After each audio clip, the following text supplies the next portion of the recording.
ہوتا ہے، ابھی اس کو چھوڑ دیں۔ سب سے پہلے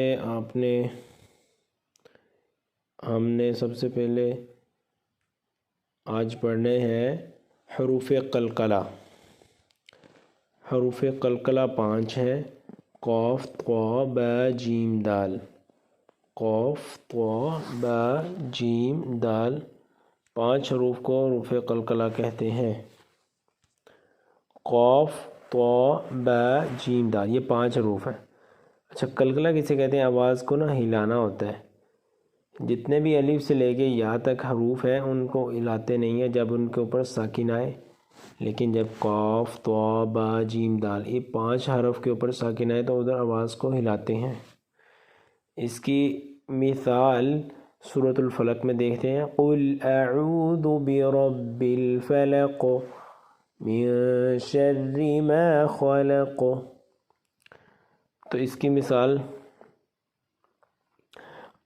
فلق، فلق، ٹھیک ہے، یہ قاف ساکن ہو رہا ہے وقف کرنے کی وجہ سے، فلق، تو ادھر آواز کو ہلانا، فلق، ٹھیک ہے۔ ایک ہوتا ہے نا فلک، ایک ہوتا ہے فلق، تو یہ قلقلے کی وجہ سے ایسی آواز ہے، یہ آواز قلقلہ ہونے کی وجہ سے ایسے ہے۔ قُلْ أَعُوذُ بِرَبِّ الْفَلَقِ۔ دوسری مثال آپ دیکھیں: حسد، دال ساکن ہے، یہ حروف قلقلہ میں سے ہے اس لیے ادھر آواز کو ہلائیں گے، حسد، ٹھیک ہے۔ اور اس کے بعد تبت یدا ابی لہب وتب، ادھر بھی با ساکن ہے اور آواز کو ہلائیں گے، ٹھیک ہے۔ یہ مثالیں ہیں۔ کون کون سی مثال دینی ہے؟